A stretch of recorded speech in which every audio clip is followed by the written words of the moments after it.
Tired of digging through the Start menu just to access your files and drives? In this quick tutorial, I will show you how to add this PC icon to your desktop in Windows 11 and 10, making file management a breeze. First, right-click on any empty space on your desktop. From the context menu that appears, select Personalize. This will open the Settings app.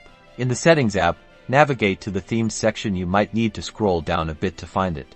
Within the Theme settings, look for Desktop Icon Settings and click on it in Windows 10.